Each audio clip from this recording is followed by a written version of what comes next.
Bu, saya boleh ambil gaji saya lebih awal? Ada nyawa seseorang yang harus saya selamatkan. Namun permohonan tulus itu justru dibalas dengan hinaan yang menghancurkan harga dirinya. Keesokan harinya, pria sederhana itu tidak pernah lagi datang ke kantor. Sang CEO mengira ia kabur karena malu. Tetapi beberapa hari kemudian, wanita sombong itu membeku saat mengetahui bahwa orang yang diselamatkan Anton ternyata adalah tokoh paling berpengaruh di negeri ini. Apa yang sebenarnya terjadi hingga satu keputusan kecil menghancurkan karir sang CEO? Halo penonton setia Salsala. Jangan lupa subscribe channel Sal saya, like videonya, dan tulis di kolom komentar dari mana sih asal kalian. Dukung terus supaya channel Salsa makin bersemangat berbagi cerita yang menarik. Jangan di-skip ya. Tonton sampai selesai, karena satu keputusan di akhir cerita ini bikin kalian penasaran. Jangan lupa untuk kritik dan sarannya agar Salsa dapat memberikan cerita yang terbaik untuk kalian. Pagi itu suasana di kantor pusat PT Mahesa Group sudah sibuk sejak matahari belum terlalu tinggi. Puluhan karyawan keluar masuk membawa dokumen, menghadiri rapat, dan menyelesaikan pekerjaan masing-masing. Di lantai paling atas, terdapat ruangan terbesar dengan dinding kaca yang menghadap langsung ke pusat kota. Ruangan itu adalah milik Mandaa, seorang CEO muda yang dikenal cantik, cerdas, dan sangat sukses membangun perusahaannya. Di mata dunia bisnis, Mandaa adalah sosok yang luar biasa. Dalam usia yang masih muda, ia berhasil membawa perusahaan keluarganya berkembang pesat hingga memiliki ribuan karyawan. Banyak media memujinya sebagai pemimpin perempuan yang tegas dan berani mengambil keputusan. Namun di balik semua pencapaiannya, Mandaa memiliki sifat yang membuat banyak orang tidak menyukainya. Ia selalu mengukur nilai seseorang dari jabatan, pakaian, dan isi rekening. Semakin tinggi kedudukan seseorang, semakin ramah sikapnya. Sebaliknya, jika berhadapan dengan pegawai biasa, Mandaa hampir tidak pernah menunjukkan rasa hormat. Baginya, orang miskin hanya pantas bekerja keras tanpa banyak bicara. Tidak sedikit karyawan yang pernah dipermalukan di depan rekan-rekannya hanya karena melakukan kesalahan kecil. Mereka bertahan bekerja bukan karena nyaman, melainkan karena perusahaan itu memberikan penghasilan yang cukup untuk menghidupi keluarga. Di antara ribuan pegawai, ada seorang pria bernama Anton. Anton sudah bekerja hampir 10 tahun sebagai staf logistik. Penampilannya sederhana. Ia selalu datang lebih awal daripada karyawan lain dan hampir tidak pernah pulang tepat waktu jika masih ada pekerjaan yang belum selesai. Banyak pegawai menghormatinya karena Anton terkenal ringan tangan. Ia tidak pernah menolak membantu rekan kerja, meski seringkali pekerjaan itu bukan tanggung jawabnya. Di rumah, kehidupan Anton jauh dari kata mewah. Ia tinggal bersama ibunya yang sudah lanjut usia. Setiap bulan sebagian besar gajinya digunakan untuk membeli obat, membayar kebutuhan rumah, dan membantu adiknya yang masih kuliah. Meski hidup pas-pasan, Anton tidak pernah mengeluh. Baginya, selama masih bisa bekerja dengan jujur, semuanya akan baik-baik saja. Malam sebelumnya, ketika perjalanan pulang hampir selesai, Anton melewati sebuah jalan yang sepi. Tiba-tiba pandangannya tertuju pada seseorang yang tergeletak di pinggir jalan. Seorang pria tua mengenakan pakaian rapi tampak bersimbah darah. Di sekitarnya terlihat bekas pecahan lampu mobil yang diduga berasal dari kecelakaan tabrak lari. Beberapa kendaraan melintas begitu saja. Tidak ada satupun yang berhenti. Sebagian pengendara hanya memperlambat kendaraan mereka sesaat, lalu kembali melaju. Anton segera menghentikan motornya. Ia berlutut memeriksa kondisi pria itu. Napasnya masih ada, tetapi sangat lemah. Tanpa berpikir panjang, Anton meminta bantuan seorang sopir pikap yang kebetulan melintas. Bersama-sama mereka mengangkat tubuh pria itu menuju klinik terdekat. Dokter yang memeriksa korban langsung berkata bahwa pasien harus segera mendapatkan tindakan medis. Kalau terlambat sedikit saja, nyawanya bisa tidak tertolong. Mendengar itu, Anton mengangguk. Namun beberapa menit kemudian, petugas administrasi menghampirinya. Maaf, Pak. Kami membutuhkan uang muka untuk tindakan operasi. Anton membuka dompetnya. Isinya tidak sampai 1/10 dari biaya yang diminta. Ia memandangi pria tua yang masih tidak sadarkan diri. Dalam hati ia berjanji akan mencari uang secepat mungkin. Dokter, tolong selamatkan beliau. Besok pagi saya akan kembali membawa uangnya. Dokter akhirnya menyetujui dengan syarat Anton segera melunasi biaya pengobatan. Malam itu Anton hampir tidak tidur. Kepalanya dipenuhi satu pertanyaan. Dari mana ia bisa mendapatkan uang sebanyak itu dalam waktu singkat? Akhirnya ia teringat bahwa hari pembayaran gaji tinggal beberapa hari lagi.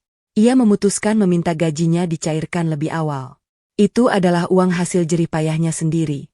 Ia yakin perusahaan akan mengerti. Keesokan paginya, Anton berdiri di depan ruang kerja Mandaa. Tangannya sedikit gemetar. Selama bertahun-tahun bekerja, baru kali itu ia meminta sesuatu kepada perusahaan. Setelah menarik napas panjang, ia mengetuk pintu. Masuk. Suara Mandaa terdengar dingin dari dalam. Anton membuka pintu perlahan. Mandaa sedang menatap layar laptop tanpa sedikit pun mempersilakan Anton duduk. Ada apa? Anton menelan ludah. Maaf mengganggu, Bu. Saya ingin mengajukan permohonan. Mandaa masih sibuk membaca laporan. Permohonan apa? Saya ingin mengambil gaji saya lebih awal karena ada keadaan yang sangat mendesak. Baru kali itu Mandaa mengangkat wajah. Tatapannya tajam. Gaji lebih awal? Iya, Bu. Untuk apa? Anton ragu menjawab. Ia tidak ingin menjelaskan terlalu banyak karena khawatir identitas pria yang ditolongnya tersebar sebelum keluarganya ditemukan. Saya benar-benar sedang membutuhkan uang, Bu. Ada seseorang yang harus segera saya bantu. Mandaa menyandarkan tubuhnya di kursi sambil tersenyum sinis. Kamu pikir perusahaan ini koperasi? Anton buru-buru menggeleng. Bukan begitu, Bu. Saya hanya berharap bisa mengambil hak saya lebih cepat. Mandaa tertawa pelan. Tahu tidak kenapa orang miskin tetap miskin? Anton terdiam. Karena selalu punya alasan untuk meminta belas kasihan. Ucapan itu membuat dada Anton terasa sesak. Ia masih mencoba menjelaskan. Saya tidak meminta tambahan uang, Bu. Saya hanya ingin mengambil gaji yang memang sudah menjadi hak saya. Namun Mandaa memotong pembicaraannya. Karyawan seperti kamu seharusnya bersyukur masih diberi pekerjaan. Anton menundukkan kepala. Mandaa kembali berbicara dengan nada yang lebih menusuk. Kalau bukan karena bagian HR yang terus mempertahankanmu, mungkin sejak dulu kamu sudah saya keluarkan. Ruangan itu mendadak terasa sunyi. Anton menggenggam kedua tangannya agar tetap tenang. Ia masih berharap Mandaa berubah pikiran. Bu, ini benar-benar menyangkut nyawa seseorang. Mandaa justru berdiri dari kursinya. Lalu kenapa harus saya yang peduli? Anton tidak mampu menjawab. Mandaa melangkah mendekat. Dengar baik-baik. Orang yang hidupnya susah jangan membawa masalah pribadinya ke kantor. Kalau tidak punya uang, itu urusanmu. Perusahaan bukan tempat meminta belas kasihan. Setelah mengucapkan kalimat itu, Mandaa menunjuk pintu. Sekarang keluar. Saya masih punya pekerjaan yang jauh lebih penting daripada mendengarkan alasan seorang karyawan biasa. Anton mengangkat wajah untuk terakhir kalinya. Tidak ada sedikit pun rasa iba di wajah atasannya. Dengan langkah pelan, ia keluar dari ruangan. Begitu pintu tertutup, Anton menarik napas panjang. Matanya memerah, tetapi ia menahan air mata agar tidak jatuh. Di luar ruangan, beberapa karyawan melihat wajah Anton yang murung. Tak seorang pun berani bertanya. Anton hanya menggenggam dompet kosong di sakunya. Ia sadar waktu pria tua di klinik semakin sedikit. Hari itu juga, ia bertekad mencari uang dengan cara apapun. Ia tidak tahu bahwa orang yang sedang berjuang ia selamatkan bukanlah orang biasa, melainkan sosok yang kekuasaan, pengaruh, dan kehormatannya berada berkali-kali lipat di atas seorang CEO seperti Mandaa. Dan keputusan Mandaa pagi itu akan menjadi awal dari penyesalan terbesar dalam hidupnya. Anton melangkah keluar dari ruang kerja Mandaa dengan kepala tertunduk. Ucapan yang baru saja didengarnya masih terngiang di telinganya. Selama hampir 10 tahun bekerja di perusahaan itu, ia tidak pernah meminta perlakuan istimewa. Baru kali ini ia memberanikan diri meminta gajinya sendiri dicairkan lebih awal, tetapi yang ia dapat justru penghinaan. Beberapa karyawan yang melihat Anton keluar dari ruang CEO saling berpandangan. Wajah Anton yang biasanya tenang kini terlihat pucat. Namun tidak ada seorang pun yang berani bertanya karena semua tahu bagaimana sifat Mandaa. Anton segera meninggalkan kantor. Ia melihat jam di tangannya. Dokter di klinik tadi pagi mengatakan bahwa pasien yang dibawanya harus segera menjalani operasi. Jika pembayaran tidak dilakukan hari itu juga, rumah sakit tidak bisa melanjutkan tindakan medis karena biaya yang dibutuhkan cukup besar. Sepanjang perjalanan, Anton mencoba menghubungi beberapa teman lamanya. Ia menelepon sahabat semasa sekolah. Ia menghubungi mantan rekan kerja. Bahkan ia mencoba menghubungi tetangga yang pernah dibantunya. Sebagian ingin membantu, tetapi kondisi mereka juga sedang sulit. Ada yang hanya bisa meminjamkan sedikit uang, ada pula yang meminta waktu beberapa hari. Sementara Anton tidak memiliki waktu selama itu. Setibanya di rumah, Anton membuka lemari kayu tua di kamarnya. Ia mengeluarkan sebuah kotak kecil yang sudah kusam. Di dalamnya terdapat jam tangan peninggalan ayahnya, cincin pernikahan kedua orang tuanya, dan beberapa surat lama yang selalu ia simpan dengan hati-hati. Anton memandangi benda-benda itu cukup lama. Ia tahu semua itu memiliki nilai kenangan yang tidak tergantikan. Namun jika harus memilih antara kenangan atau menyelamatkan nyawa seseorang, Anton sudah menentukan jawabannya. Dengan hati berat, ia membawa semua barang itu ke tempat pegadaian. Nilainya masih belum cukup. Anton terdiam beberapa saat. Matanya kemudian tertuju pada motor tuanya yang terparkir di depan rumah. Motor itu adalah satu-satunya kendaraan yang setiap hari menemaninya bekerja. Tanpa berpikir panjang, Anton memasang iklan penjualan melalui temannya yang bekerja di bengkel. Tidak sampai 2 jam, seorang pembeli datang. Harga yang ditawarkan memang lebih rendah daripada nilai sebenarnya, tetapi Anton tidak memiliki pilihan lain. Begitu uang diterima, ia langsung berlari menuju klinik. Di klinik, dokter terlihat lega ketika Anton datang membawa uang. "Syukurlah, Pak Anton. Kami sudah menunggu." Anton menyerahkan seluruh uang yang berhasil ia kumpulkan. "Dokter, tolong selamatkan beliau." Dokter mengangguk. "Kami akan melakukan yang terbaik." Beberapa saat kemudian, pintu ruang operasi ditutup. Anton hanya bisa duduk di bangku lorong sambil terus berdoa. Waktu berjalan sangat lambat. Beberapa jam kemudian, lampu ruang operasi akhirnya padam. Dokter keluar dengan wajah lelah. Operasinya berhasil. Sekarang tinggal menunggu beliau sadar. Anton mengembuskan napas panjang. Rasa lega langsung memenuhi dadanya. Meski uangnya hampir habis dan motornya sudah terjual, setidaknya satu nyawa berhasil diselamatkan. Dokter kemudian bertanya, "Apakah Bapak keluarga pasien?" Anton tersenyum kecil. "Bukan, Dok." "Lalu kenapa Bapak melakukan semua ini?" Anton menjawab singkat. "Kalau saya yang berada di posisi beliau, saya juga berharap ada orang yang mau berhenti menolong." Jawaban sederhana itu membuat dokter dan beberapa perawat saling berpandangan. Mereka baru pertama kali melihat seseorang rela mengorbankan hampir seluruh hartanya demi orang asing. Selama 2 hari berikutnya, Anton hampir tidak pernah meninggalkan klinik. Ia membantu perawat mengganti pakaian pasien. Ia membelikan kebutuhan yang diperlukan. Bahkan ketika keluarga pasien belum juga ditemukan, Anton tetap bertanggung jawab atas seluruh biaya tambahan yang muncul. Karena terlalu lelah, beberapa kali Anton tertidur di kursi lorong rumah sakit. Sementara itu, di kantor PT Mahesa Group, suasana justru berbeda. Pagi itu Mandaa memasuki ruang rapat. Matanya langsung mencari sosok Anton. "Mana Anton?" tanyanya kepada manajer logistik. "Beliau belum masuk kerja, Bu." Mandaa langsung menghela napas kesal. "Baru saya tolak permintaannya kemarin, sekarang sudah berani membolos." Manajer logistik sebenarnya ingin menjelaskan bahwa Anton bukan tipe orang yang meninggalkan pekerjaan tanpa alasan. Namun sebelum ia sempat berbicara, Mandaa sudah lebih dulu memanggil kepala bagian sumber daya manusia.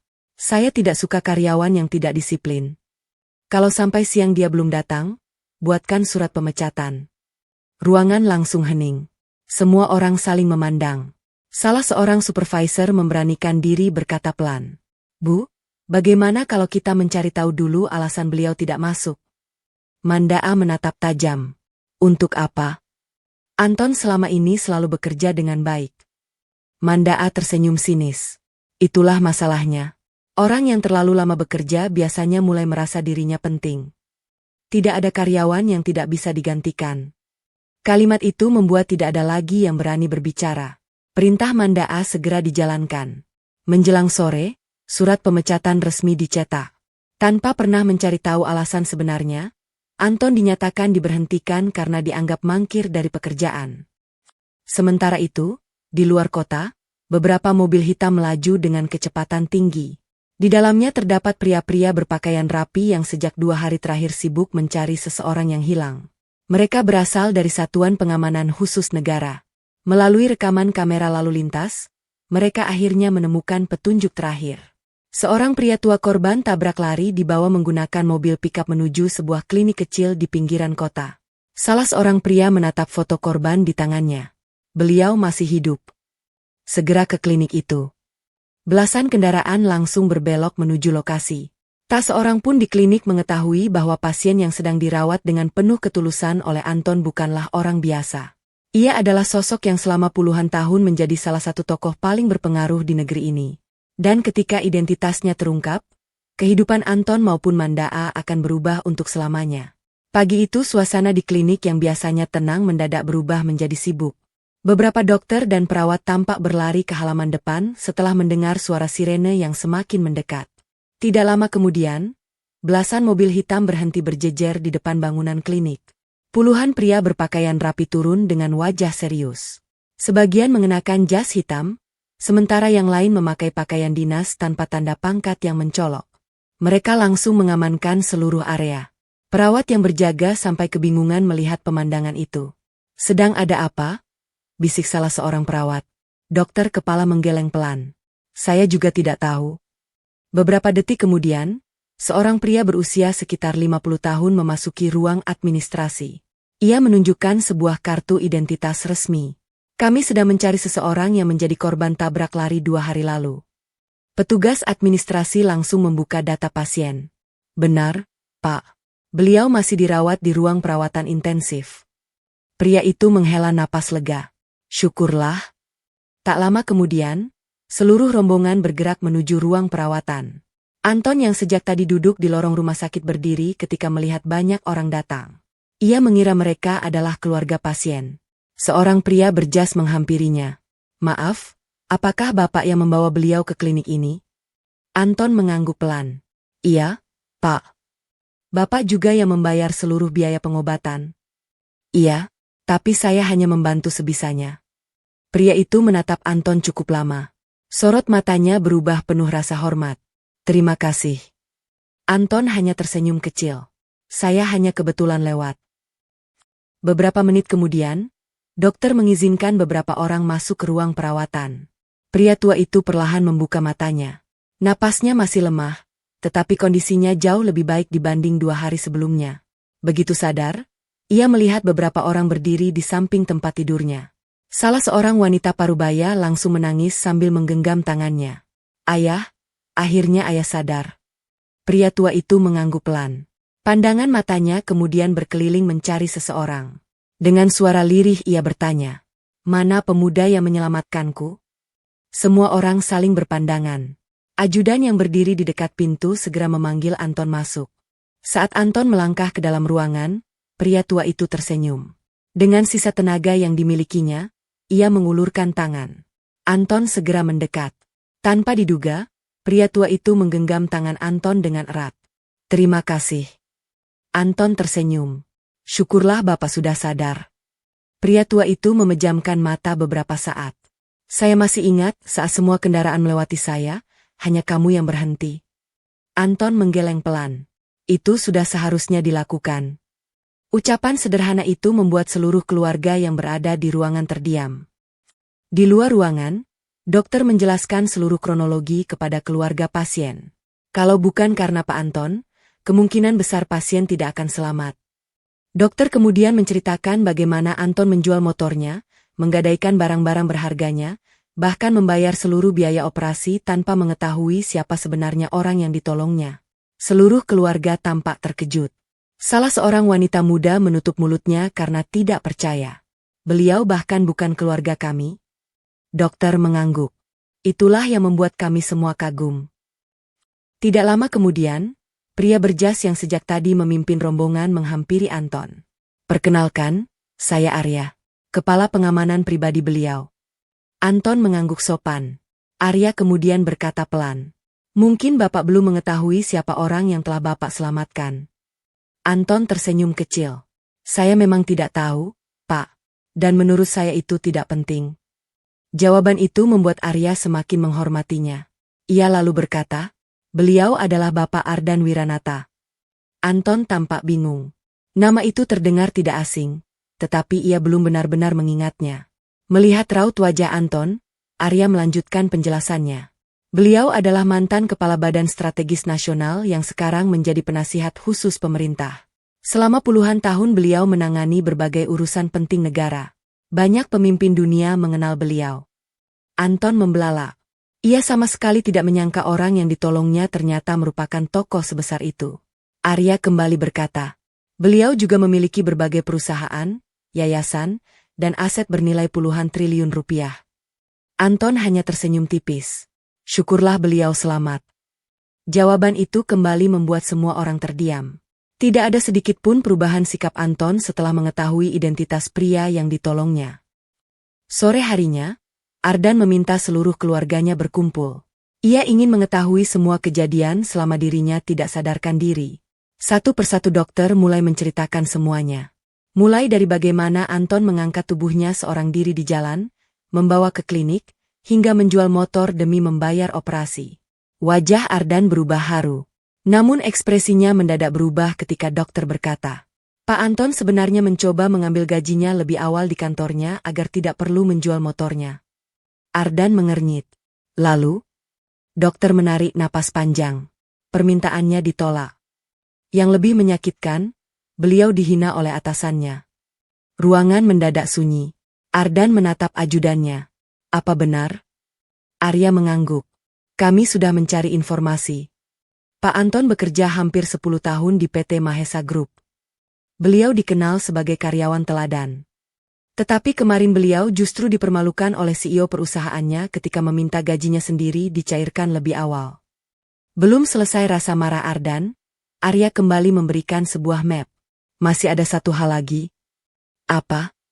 Karena tidak masuk kerja selama merawat bapak di sini. Beliau resmi dipecat pagi tadi. Mata Ardan langsung membesar. Apa? Arya menyerahkan surat pemecatan yang baru diterima Anton beberapa jam sebelumnya. Ardan membaca setiap kalimatnya dengan wajah yang semakin keras. Tangannya mengepal. Selama puluhan tahun memimpin berbagai lembaga, ia sudah bertemu banyak orang hebat. Namun baru kali ini ia melihat seseorang dihukum hanya karena menyelamatkan nyawa orang lain. Ardan perlahan meletakkan surat itu di atas meja. Ia menatap Anton yang sedang duduk sendirian di lorong sambil meminum kopi murah dari mesin otomatis. Pria yang telah kehilangan pekerjaan, menjual motornya, dan menghabiskan seluruh tabungannya itu masih bisa tersenyum kepada setiap perawat yang lewat. Ardan menarik napas panjang. Lalu ia berkata dengan suara tenang, tetapi penuh wibawa. Besok pagi, aku sendiri yang akan datang ke perusahaan itu. Aku ingin melihat seperti apa pemimpin yang tega menghina orang sebaik Anton. Di luar ruangan, Anton sama sekali tidak mengetahui bahwa keputusan Ardan malam itu akan mengubah jalan hidupnya. Sementara bagi Mandaa, pagi esok akan menjadi awal dari runtuhnya kesombongan yang selama ini ia banggakan.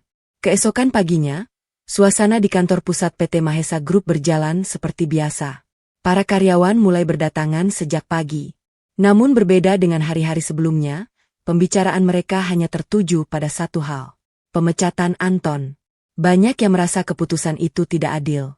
Selama hampir 10 tahun bekerja, Anton dikenal sebagai salah satu pegawai yang paling bertanggung jawab.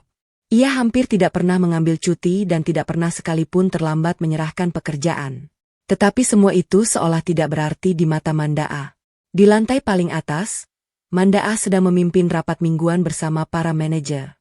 Seperti biasa, ia berbicara dengan nada tinggi. Target bulan ini turun. Saya tidak mau mendengar alasan apapun. Semua peserta rapat hanya mengangguk. Tidak ada yang berani menyela. Di tengah rapat, sekretarisnya mengetuk pintu dengan wajah panik. Maaf mengganggu, Bu? Mandaa menoleh kesal. Ada apa? Di luar, ada rombongan tamu yang ingin bertemu langsung dengan Ibu. Sudah bilang saya sedang rapat. Sudah, Bu. Lalu, mereka bilang mereka tidak bisa menunggu. Mandaa menghela napas panjang. Investor baru? Saya kurang tahu, Bu. Mandaa menutup laptopnya. Baiklah. Ia berjalan keluar ruang rapat dengan penuh percaya diri. Namun sesaat setelah pintu lift terbuka, langkahnya langsung terhenti. Belasan mobil mewah berwarna hitam memenuhi halaman kantor. Puluhan pria berpakaian jas berdiri berjajar. Beberapa kendaraan dinas dengan plat khusus ikut terparkir di belakang. Pemandangan itu membuat seluruh karyawan memenuhi jendela kantor. Mereka saling bertanya-tanya siapa tamu penting yang datang. Tak lama kemudian, pintu mobil paling depan terbuka. Seorang pria tua turun perlahan dengan bantuan tongkat. Wajahnya masih terlihat pucat karena baru pulih dari operasi. Namun sorot matanya tetap tajam dan penuh wibawa. Dialah Ardan Wiranata. Semua pengawal langsung memberi hormat. Mandaa yang belum mengetahui siapa pria itu segera menghampiri sambil tersenyum ramah. Selamat datang di PT Mahesa Group. Saya Mandaa, CEO perusahaan ini. Ardan hanya menatapnya sebentar. Tanpa menjabat tangan yang sudah disodorkan Mandaa, ia justru bertanya singkat. Di mana Anton? Mandaa sedikit terkejut. Anton? Iya. Karyawan yang baru saya pecat. Mandaa mulai bingung. Beliau sedang tidak bekerja di sini lagi. Ardan mengangguk pelan. Lalu panggil dia. Mandaa mencoba tersenyum. Maaf, Pak. Saya rasa itu tidak perlu. Ardan menatap Mandaa dengan wajah datar. Saya tidak sedang meminta izin. Saya sedang memberi perintah. Suasana langsung berubah tegang. Untuk pertama kalinya, Mandaa merasa ditekan oleh seseorang.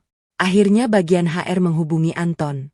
Saat itu Anton sedang berada di klinik membantu mengurus administrasi terakhir sebelum Ardan diperbolehkan pulang. Awalnya Anton menolak datang. Namun setelah Ardan sendiri yang memintanya, ia akhirnya bersedia. Sekitar 1 jam kemudian, sebuah mobil sederhana berhenti di depan kantor. Anton turun dengan pakaian yang sama seperti saat terakhir bekerja. Begitu melihat Anton datang, seluruh karyawan langsung menghampirinya. Mereka menyalami Anton satu persatu. Tidak sedikit yang merasa sedih karena kehilangan rekan kerja sebaik dirinya. Mandaa hanya memperhatikan dari kejauhan. Dalam pikirannya, ia masih belum mengerti mengapa seorang pria tua yang tampak sangat dihormati itu rela menunggu kedatangan Anton. Begitu Anton mendekat, sesuatu yang tidak pernah dibayangkan Mandaa akhirnya terjadi. Ardan berjalan menghampiri Anton. Kemudian, di depan ratusan karyawan, ia memeluk Anton dengan erat. Terima kasih, karena kamu masih memberiku kesempatan untuk hidup. Suasana mendadak sunyi. Mandaa membelalakkan mata. Para manajer saling berpandangan. Tidak ada yang mengerti apa yang sebenarnya sedang terjadi. Ardan kemudian meminta seluruh karyawan berkumpul di aula perusahaan. Tak seorang pun berani menolak. Beberapa menit kemudian, aula terbesar di perusahaan dipenuhi pegawai. Mandaa duduk di barisan paling depan. Ardan berdiri di atas panggung. Di belakangnya terdapat layar besar. Ia memberi isyarat kepada ajudannya. Beberapa detik kemudian, layar mulai menampilkan rekaman kamera lalu lintas. Terlihat jelas seorang pria tua menjadi korban tabrak lari di jalan yang sepi. Puluhan kendaraan melewati lokasi itu tanpa berhenti. Lalu muncul seorang pria yang menghentikan motornya. Pria itu adalah Anton. Video berikutnya memperlihatkan Anton mengangkat tubuh korban bersama seorang sopir pikap menuju klinik. Lalu muncul rekaman kamera klinik. Anton menyerahkan seluruh uang hasil penjualan motornya kepada petugas administrasi. Setelah itu muncul bukti pegadaian, bukti pembayaran operasi, hingga rekaman Anton yang tertidur di kursi lorong rumah sakit karena menjaga pasien selama 2 hari. Seluruh aula menjadi hening. Beberapa karyawan mulai meneteskan air mata. Mereka baru mengetahui alasan sebenarnya Anton tidak masuk kerja. Ardan kemudian mengambil mikrofon. 2 hari yang lalu, saat semua orang memilih pergi, hanya satu orang yang berhenti menyelamatkan hidup saya. Ia menoleh ke arah Anton. Orang itu adalah karyawan kalian. Tepuk tangan perlahan mulai terdengar. Semakin lama semakin meriah. Anton hanya menundukkan kepala. Ia tampak tidak nyaman menjadi pusat perhatian. Namun kejutan belum berakhir. Ardan kembali berbicara. Yang lebih menyakitkan, saat berusaha menyelamatkan nyawa saya, Anton hanya meminta satu hal. Dia meminta gajinya sendiri dicairkan lebih awal. Ardan menatap langsung ke arah Mandaa. Tetapi permintaannya ditolak. Bukan hanya ditolak, dia dihina. Seluruh pandangan langsung mengarah kepada Mandaa. Wajah CEO muda itu perlahan memucat. Tangannya mulai gemetar. Ardan mengambil sebuah amplop dari ajudannya. Itu belum selesai. Ia mengangkat surat tersebut tinggi-tinggi. Ini adalah surat pemecatan Anton. Seorang pria yang kehilangan pekerjaan hanya karena memilih menyelamatkan nyawa manusia. Suasana aula berubah sangat sunyi. Tidak ada lagi yang berani berbicara. Mandaa mencoba berdiri. Pak, Izinkan saya menjelaskan. Namun Ardan mengangkat tangannya. Tidak. Kali ini yang berbicara adalah hati nurani. Ardan menatap Mandaa dengan penuh kekecewaan. Kamu membangun perusahaan yang besar. Tetapi kamu gagal membangun rasa kemanusiaan. Seorang pemimpin yang hanya menghitung keuntungan tanpa menghargai manusia, cepat atau lambat akan kehilangan keduanya. Kalimat itu terdengar seperti palu yang menghantam harga diri Mandaa. Di hadapan seluruh karyawan yang selama ini ia pimpin, untuk pertama kalinya ia tidak mampu mengucapkan sepatah kata pun. Namun Ardan ternyata belum selesai. Ia menoleh kepada ajudannya dan berkata dengan tenang. Mulai hari ini, hubungi seluruh rekan bisnis dan mitra yang bekerja sama dengan saya. Ada sesuatu yang perlu mereka ketahui tentang bagaimana perusahaan ini memperlakukan orang-orang yang paling berjasa. Ucapan itu membuat wajah Mandaa semakin pucat. Ia akhirnya sadar bahwa orang yang selama ini ia hina ternyata menyelamatkan nyawa salah satu tokoh paling berpengaruh di negeri ini. Dan ia juga menyadari bahwa pembalasan yang sesungguhnya baru saja dimulai. Sehari setelah peristiwa di aula perusahaan, nama PT Mahesa Group menjadi bahan pembicaraan di berbagai media. Rekaman CCTV yang memperlihatkan Anton menyelamatkan korban tabrak lari, bukti pembayaran biaya operasi, hingga surat pemecatannya tersebar luas. Banyak orang tidak habis pikir. Seorang karyawan yang mengorbankan seluruh hartanya demi menyelamatkan nyawa orang lain justru kehilangan pekerjaannya. Sementara CEO yang menghina bawahannya masih duduk nyaman di kursi kekuasaan. Dalam waktu singkat, media sosial dipenuhi komentar keras. Banyak mantan karyawan mulai membagikan pengalaman mereka selama bekerja di bawah kepemimpinan Mandaa. Satu demi satu cerita tentang sikap arogan sang CEO bermunculan. Ada yang pernah dimarahi di depan puluhan orang hanya karena terlambat 5 menit. Ada yang dipotong bonusnya tanpa penjelasan. Ada pula yang mengundurkan diri karena tidak tahan dengan cara Mandaa memperlakukan pegawai. Semakin banyak kesaksian muncul, citra PT Mahesa Group semakin memburuk. Di ruang kerjanya, Mandaa tidak mampu menyembunyikan kepanikan. Telepon di mejanya terus berdering. Sekretaris masuk dengan wajah tegang. Bu, ada 3 klien besar yang membatalkan kontrak. Mandaa mengangkat kepala. Apa alasannya? Mereka mengatakan tidak ingin bekerja sama dengan perusahaan yang tidak menghargai kemanusiaan. Belum sempat Mandaa menjawab, telepon kembali berbunyi. Kali ini Direktur Keuangan yang menelepon. Bu, beberapa investor juga mulai menarik modal mereka. Mandaa berdiri dari kursinya. Tidak mungkin. Ini hanya masalah kecil. Namun kenyataannya berbeda. Dalam beberapa hari saja, nilai perusahaan terus menurun. Banyak mitra bisnis memilih menghentikan kerjasama. Bukan karena kualitas produk perusahaan buruk, melainkan karena mereka tidak ingin nama mereka ikut tercoreng. Mandaa mulai sadar bahwa satu keputusan buruk dapat menghancurkan kepercayaan yang dibangun selama bertahun-tahun. Sementara itu, Anton masih berada di klinik. Ia membantu mengurus kepulangan Ardan. Saat hendak berpamitan, Ardan memanggilnya. Anton. Iya, Pak. Apa rencanamu setelah ini? Anton tersenyum kecil. Saya akan mencari pekerjaan lagi. Ardan menggeleng pelan. Kamu tidak perlu melakukannya. Anton tampak bingung. Ardan lalu memberikan sebuah map berwarna hitam. Silakan dibuka. Anton membuka map itu perlahan. Matanya langsung membelalak. Di dalamnya terdapat surat pengangkatan sebagai Direktur Operasional Yayasan Ardan Wiranata, sebuah lembaga sosial yang mengelola rumah sakit, panti asuhan, serta berbagai program bantuan kemanusiaan di banyak daerah. Anton segera menggeleng. Pak, saya tidak pantas. Saya hanya seorang staf logistik. Ardan tersenyum. Itulah alasan saya memilihmu. Anton masih belum mengerti. Ardan melanjutkan, jabatan bisa dipelajari. Ilmu bisa diajarkan. Tetapi hati yang jujur tidak bisa dibeli. Orang yang rela menjual motornya demi menyelamatkan orang asing adalah orang yang layak memimpin. Anton terdiam. Matanya mulai berkaca-kaca. Saya takut mengecewakan Bapak. Ardan menepuk bahunya. Saya tidak mencari orang yang sempurna. Saya mencari orang yang tidak pernah berhenti berbuat baik. Setelah berpikir beberapa saat, Anton akhirnya menerima kepercayaan itu. Seluruh keluarga Ardan langsung memberikan tepuk tangan. Seminggu kemudian, sebuah acara besar digelar di salah satu hotel terbaik di kota. Acara itu dihadiri para pejabat, pengusaha nasional, pimpinan rumah sakit, tokoh masyarakat, hingga media. Mandaa juga hadir karena mendapatkan undangan resmi. Ia mengira acara tersebut merupakan forum kerjasama yang bisa membantunya memperbaiki citra perusahaan. Namun dugaan itu salah. Begitu memasuki ruang utama, Mandaa melihat sebuah layar besar menampilkan foto Anton.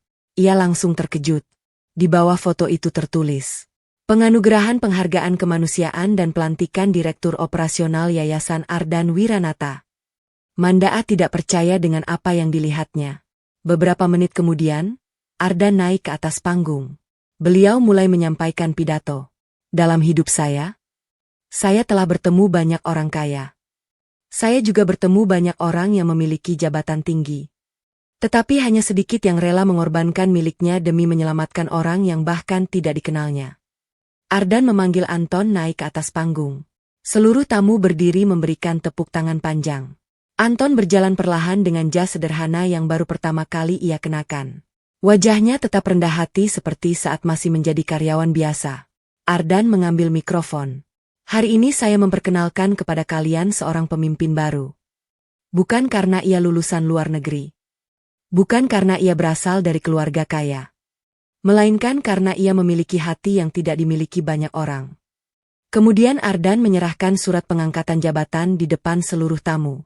Kilatan kamera langsung memenuhi ruangan. Nama Anton mendadak menjadi sorotan media nasional. Di sudut ruangan, Mandaa hanya mampu memandang tanpa berkata apa-apa. Ia teringat semua ucapan kasarnya beberapa hari lalu. Karyawan seperti kamu bahkan belum pantas digaji. Kalimat itu kini terasa seperti tamparan untuk dirinya sendiri. Saat acara hampir selesai, Ketua Dewan Komisaris PT Mahesa Group menghampirinya. Mandaa. Iya, Pak. Kita perlu berbicara. Mereka menuju ruang khusus. Di sana seluruh anggota komisaris sudah menunggu. Suasana sangat tegang. Ketua Komisaris membuka pembicaraan. Kami sudah melakukan rapat luar biasa. Mandaa mulai merasa tidak tenang. Apa hasilnya? Kami memutuskan bahwa mulai hari ini, kamu diberhentikan dari jabatan sebagai CEO PT Mahesa Group. Wajah Mandaa langsung pucat. Apa? Keputusan ini sudah disetujui seluruh pemegang saham. Mandaa berdiri dengan emosi. Ini perusahaan keluarga saya. Ketua Komisaris mengangguk. Benar. Tetapi perusahaan tidak hanya membutuhkan pemilik. Perusahaan membutuhkan pemimpin. Dan seorang pemimpin tidak boleh kehilangan rasa kemanusiaannya. Mandaa tidak mampu berkata apa-apa lagi. Ia hanya duduk lemas di kursinya. Sementara di luar gedung, Anton baru saja keluar dari acara penghargaan. Para wartawan mengerubunginya. Mereka bertanya bagaimana perasaannya setelah hidupnya berubah dalam waktu singkat. Anton hanya tersenyum sederhana. Saya tidak pernah menolong seseorang untuk mendapatkan balasan. Saya hanya berharap, kalau suatu hari ada orang lain yang membutuhkan pertolongan, semakin banyak orang yang berani berhenti seperti yang saya lakukan. Ucapan itu langsung menjadi berita utama di berbagai media. Tanpa disadari Anton, kalimat sederhananya membuat jutaan orang terharu. Sedangkan bagi Mandaa, malam itu menjadi malam pertama ketika ia pulang bukan sebagai seorang CEO, melainkan sebagai orang yang harus menanggung akibat dari kesombongannya sendiri. 6 bulan berlalu sejak peristiwa yang mengubah hidup Anton dan Mandaa. Yayasan Ardan Wiranata berkembang jauh lebih pesat di bawah kepemimpinan Anton. Program bantuan kesehatan yang sebelumnya hanya berjalan di beberapa kota kini menjangkau hampir seluruh provinsi. Rumah sakit gratis mulai dibangun di berbagai daerah, ambulans disediakan untuk masyarakat kurang mampu, dan ribuan pasien yang sebelumnya tidak sanggup membayar biaya pengobatan akhirnya mendapatkan kesempatan untuk sembuh. Anton tidak pernah berubah. Meski kini memiliki jabatan tinggi, ia tetap datang lebih pagi daripada seluruh pegawainya.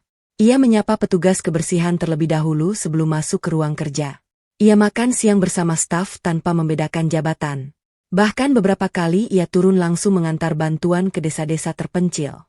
Semua pegawai menghormatinya bukan karena jabatannya, tetapi karena ketulusannya. Suatu pagi, Ardan datang mengunjungi kantor yayasan. Ia melihat Anton sedang membantu seorang petugas kebersihan mengangkat beberapa kardus bantuan. Ardan tersenyum bangga.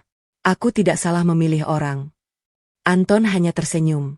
Saya hanya melakukan apa yang dulu selalu diajarkan ibu saya, Pak. Kalau masih mampu membantu orang lain, jangan pernah menunggu diminta. Ardan menepuk bahunya. Karena itulah kamu pantas berada di posisi ini. Di sisi lain, kehidupan Manda A berubah drastis.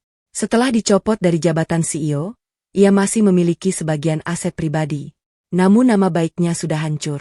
Tidak ada lagi perusahaan besar yang bersedia mempercayainya sebagai pemimpin. Beberapa investor yang dulu selalu menghubunginya kini tidak pernah lagi mengangkat teleponnya. Teman-teman bisnis yang dahulu berebut ingin bekerja sama perlahan menghilang. Manda A baru menyadari bahwa rasa hormat yang dulu ia terima bukan sepenuhnya karena dirinya, melainkan karena kursi yang ia duduki. Tanpa jabatan itu, ia hanyalah seorang wanita yang sedang berusaha memperbaiki kesalahan masa lalu. Suatu sore, Manda A melihat berita di televisi. Anton menerima penghargaan kemanusiaan tingkat nasional atas dedikasinya membantu masyarakat. Pembawa acara mengatakan bahwa ribuan pasien telah memperoleh pengobatan gratis berkat program yang dipimpin Anton. Manda A mematikan televisi.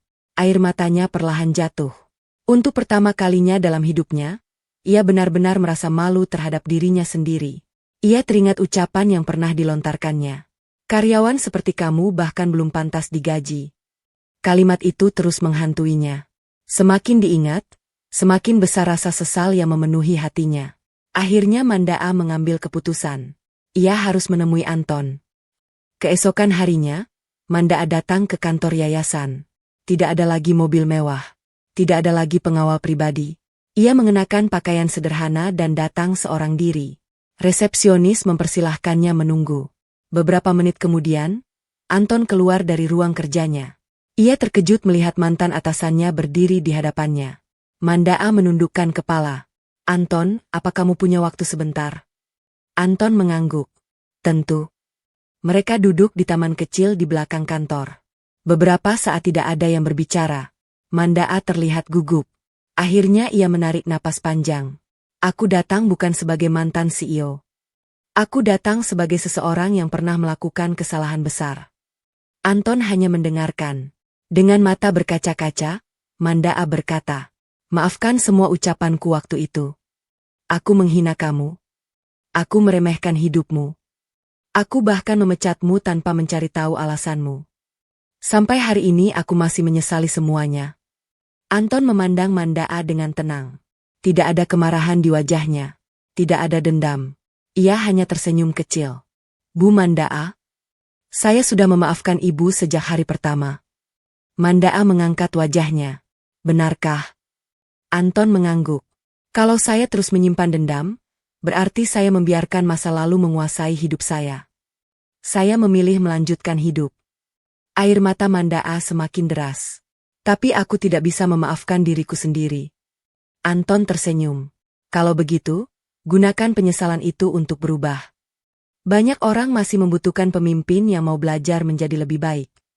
Ucapan itu membuat Manda A terdiam cukup lama. Untuk pertama kalinya, ia menerima nasihat dari orang yang dulu pernah ia hina. Beberapa minggu kemudian, Manda A menjual sebagian aset pribadinya. Uang hasil penjualan itu ia gunakan untuk membangun sebuah lembaga pelatihan kerja gratis bagi masyarakat yang kesulitan mendapatkan pekerjaan. Ia juga membuat program bantuan modal usaha bagi para pekerja kecil. Semua itu ia lakukan tanpa mencari perhatian media. Suatu hari, Ardan mengunjungi tempat tersebut. Melihat perubahan Manda A, ia berkata, kesalahan memang tidak bisa dihapus.